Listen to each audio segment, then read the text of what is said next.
America தேசத்தின் Illinois ஸ்டேட்டில் உள்ள ஸ்பிரிங்ஃபீல்ட் நகரத்தில் இருக்கும் Abraham Lincoln presidential library and மியூசியமில் ஒரு உடையின் துண்டு வைக்கப்பட்டு இருக்கிறது.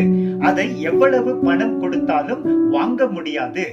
ஏன் அதற்கு மதிப்பு இணைக்கப்பட்டுள்ளது? அதன் முக்கியத்துவம் என்ன? அந்த சிறிய துணி முழுவதும் இரத்தத்தால் மூடப்பட்டு இருக்கிறது.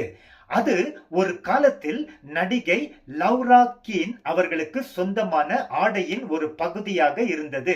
முன்னாள் அமெரிக்காவின் ஜனாதிபதி ஆப்ரஹாம் லிங்கன் சுடப்பட்ட போது லௌரா கீன் அவர் அருகில் இருந்து அவர் ரத்தம் சிந்தி மரித்த போது அவரை தாங்கினாள். இல்லினாய்ஸ் மாநிலம் அவள் ஆடையை வாங்கி லிங்கன் உடைய ரத்தத்தால் மூடப்பட்ட துண்டை வெட்டி எடுத்து ஆப்ரஹாம் லிங்கன் மியூசியமில் அவர் தியாகத்தை நினைவு கூறும்படி வைத்தார்கள். லிங்கன் அடிமைப்பட்ட இனத்தின் விடுதலையாளர். தேவனின் திட்டத்தில் அவர் அமெரிக்கா தேசத்திற்கு நன்மை செய்பவர் ஆனார். பிரியமானவரே, ஒரு மாநிலம் லிங்கன் அவரது ரத்தத்திற்கு இவ்விதமாக மரியாதை செய்யுமானால் இயேசு கிறிஸ்துவின் ரத்தத்திற்கு உலகம் எவ்வளவாய் செய்ய வேண்டும்?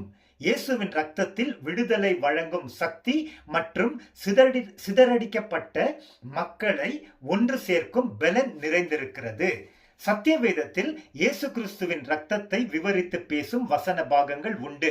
சில வசனங்களை கவனிப்போம்.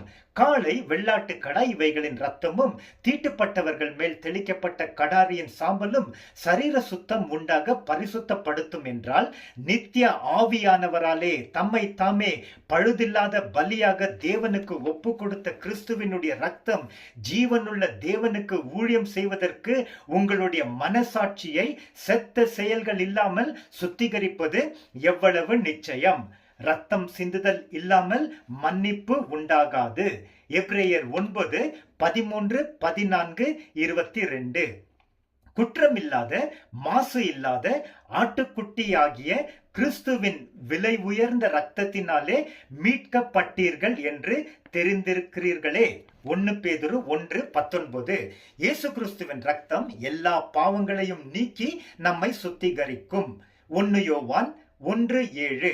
ஆட்டுக்குட்டியான கிறிஸ்துவே, நீர் அடிக்கப்பட்டு எல்லா கோத்திரங்களிலும் மொழிகளிலும் மக்களிலும் தேசங்களிலும் இருந்து எங்களை தேவனுக்காக உம்முடைய இரத்தத்தினாலே மீட்டு கொண்டு எங்களுடைய தேவனுக்கு முன்பாக எங்களை ராஜாக்களும் ஆசாரியர்களும் ஆக்கினீர். வெளிப்பாடு 5:8-9. ஆமென்.